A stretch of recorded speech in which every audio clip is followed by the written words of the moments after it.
Cowboys go on the road and beat the Niners. Tony Casillas in to discuss it tonight. Big day for Zeke, and we'll get to that running game in a minute. But the rookie quarterback, Dak Prescott, wins his three of his first four starts.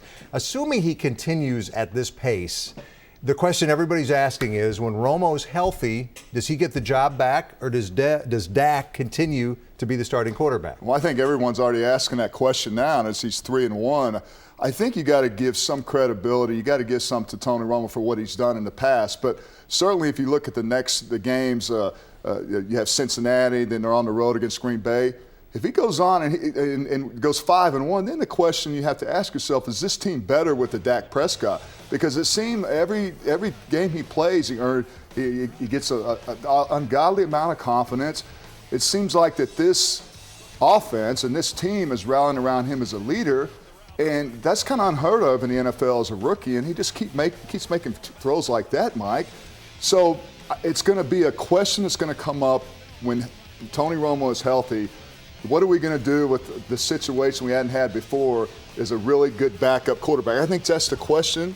Is Dak Prescott the backup quarterback, or is he the starting quarterback for the Cowboys? And I think if he continues to play like this and they continue to win at this rate, I think they'll keep him in there. I really do. As difficult as that would be for Jason Garrett and Jerry Jones, it would be awfully difficult to remove him if this kind of success continues. Where it gets sort of sketchy is if he struggles just a little bit against these better teams, but still they've got a winning record when Tony's healthy. But in terms of Dak, 133 pass attempts now without an interception. It's hard to remember a time where a rookie has come in with this kind of presence and this kind of ability to avoid mistakes. It's pretty special. And it's almost the point where you're going to take this label off as a rookie because he's playing like a seasoned veteran. And 133 completions without interception. That is impressive as a quarterback, not only as a rookie, but in the NFL. And to see how he continues to do this, and he gives you that ingredient as a play-action quarterback, where a lot of quarterbacks cannot give you that. And believe me, it's very hard on a defense to be able to play that dual threat. Let's talk about the running game a little bit. Cowboys offensive line without Tyron Smith and Lyle Collins, Ron Leary and Chaz Green on the left side, opening holes for Zeke Elliott. 23 carries, 138 yards for number 21. Your thoughts on the way they were able to run the ball today? Well, again, you just mentioned Chaz Green. I'm not sure he's not better than Doug Free the way he's been playing. And you take Lyle Collins out and you have a backup guy. You didn't miss a thing. And this is an example of Zeke Elliott just getting the job done and really being patient. I mean, this offense today just inflicted their will on a San Francisco defense that just couldn't stop him. And this kid right here, again, every week he earns a lot more confidence, the timing. He sees a lot of things he didn't see the first week. That's something we talked about. And the offensive line, again, they have continuity without even players being there, and that's impressive. And I will say this, I will defend Tony Romo or Dak Prescott. You're a much better quarterback if your offense is averaging 7.1 yards per carry. That's pretty impressive.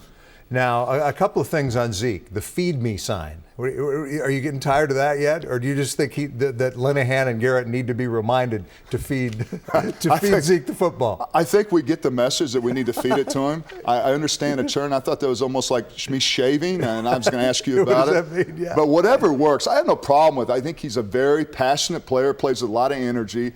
And if he continues to average 7.1 carries per carry, let's feed it to him.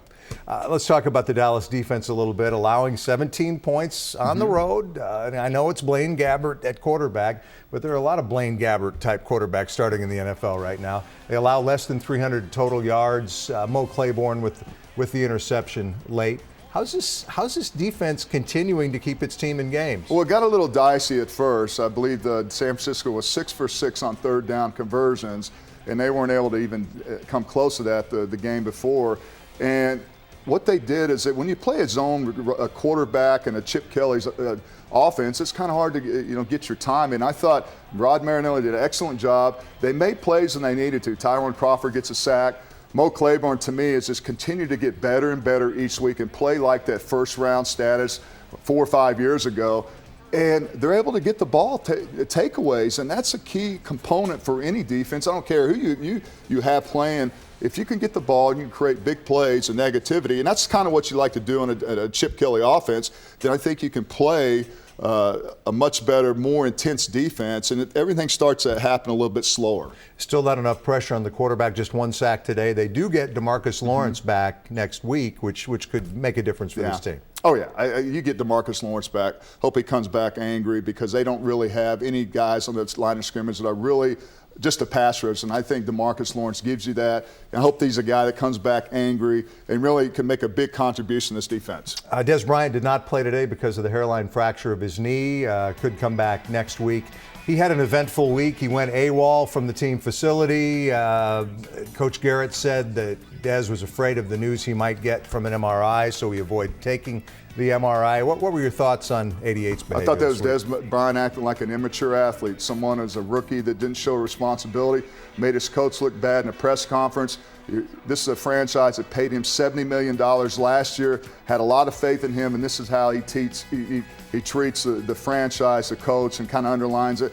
You know, Jason Garrett has stepped up and has really been a man without really getting on him publicly in the media, and I hope he is that in the, when you pull the curtain back, kind of gives him his peace of mind and tells him how detrimental this is. But it's inexplicable. It should never happen. Dez Bryant knows better. That's the protocol of getting treatment. You come in the day after. You don't wait 72 hours later to find out that you have a fractured knee. You know, I thought the contrast was striking, and that Dez made news all week because of his immature behavior. And you've got two rookies showing great maturity leading your football team on the field. So maybe Dez watches the way especially Prescott behaves off the field and learns a little bit from the younger guy. Well, guy. It's funny. We've been talking about this for the last how many years that Dez has been in the league, and we always thought he's gotten over that immaturity curve, and then this happens. And I hope that he understands the implications that happens on this. It becomes a distraction, and for all he does, these type of antics overshadows all those great things. And he's a wonderful player, and other younger players do follow Dez Bryant, and I think he knows that. It was not a good week for him, clearly. We'll see if he can come back and play and improve his behavior a little bit off the field as well. Tony Casillas, always great having you in. Thanks, Mike.